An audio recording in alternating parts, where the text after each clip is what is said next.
I'm eager to go now to those younger voices you just mentioned. We've heard from leaders about their goals and their aims. I'd like to now come to an activist who has sparked a worldwide change in consciousness. She was with us here live at the Austrian World Summit 2 years ago. She had a very stark message for us then, saying, we've done enough traveling, we've done enough talking, it is time to act. Grete Thunberg, thank you so much for being with us once again. What's your message for us this year? Thank you for having me. Tomorrow, 150 weeks will have passed since we started the school strike for the climate.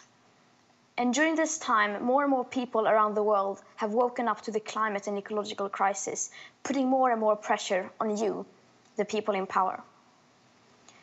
Eventually, the public pressure was too much, and you had the world's eyes on you. So you started to act.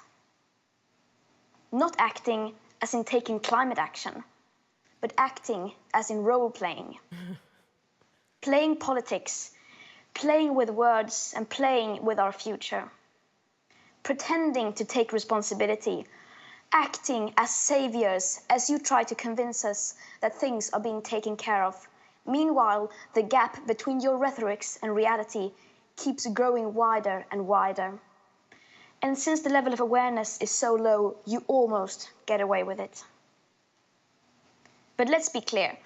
What you are doing is not about climate action or responding to an emergency. It never was. This is communication tactics dressed as politics, disguised as politics.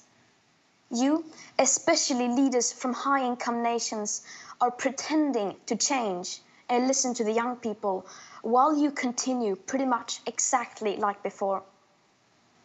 Pretending to take science seriously by saying science is back, while holding climate summits without even inviting one single climate scientist as speaker. Pretending to wage war against fossil fuels while opening up brand new coal mines, oil fields and pipelines.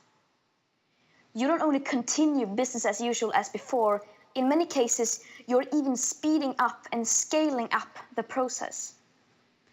Pretending to have the most ambitious climate policies while granting new oil licenses, exploring future oil fields. Bragging about your so-called ambitious climate commitments, which, if you look holistically, are vastly insufficient, and then get caught not even trying to reach those targets.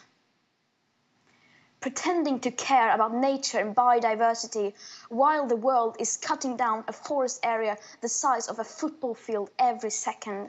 Pretending to be a climate leader while locking in a future common agricultural policy that will make the Paris Agreement impossible to reach. Pretending that you will build back better after the pandemic, even though astronomical sums of money have already been locked in, and not in green projects, whatever green means. The G7, as an example, is spending billions more on fossil fuels and fossil fuel infrastructure than on clean energy.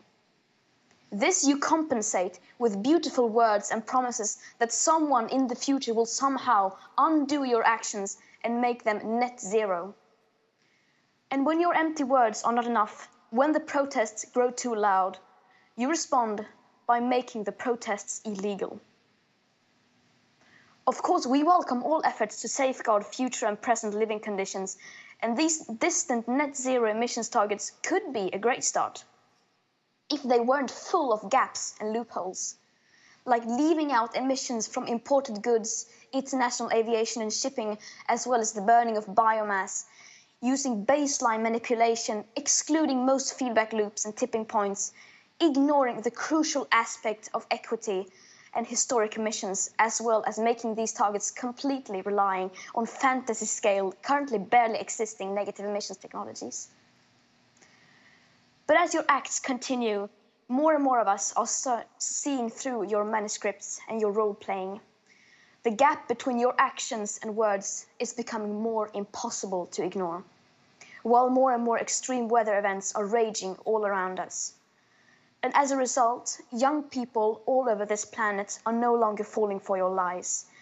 You are distancing yourself further and further away from us and from reality. Some years ago, you could still claim that we're moving in the right direction. Today, that is no longer possible.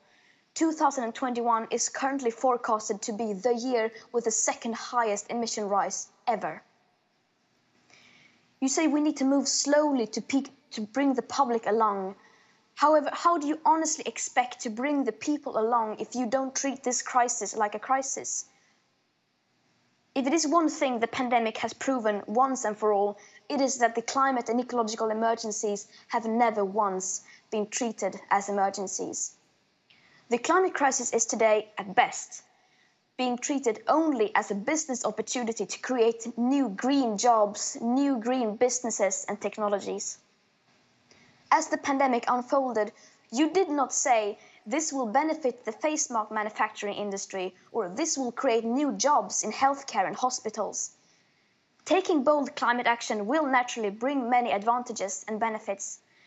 Yet, needless to say, we will not be able to solve a crisis we do not treat as a crisis and that we do not understand the magnitude of. Perhaps playing a role helps you sleep at night. Saying things just for the sake of it, because the words are in your scripts.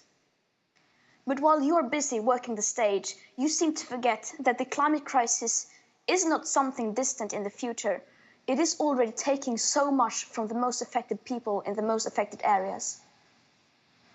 This might just be a game to you, a game to win votes, popularity, points on the stock market, or your next high-paid position in a company or lobbying firm. The ones who focus on the packaging rather than on the actual content, and the ones with the most beautiful speeches and the most short-sighted, likable policies wins. You can and will, of course, choose to continue to play your parts, say your lines and wear your costumes. You can and will continue to pretend. But nature and physics will not fall for it. Nature and physics are not entertained nor distracted by your theater. The audience has grown weary. The show is over. Thank you.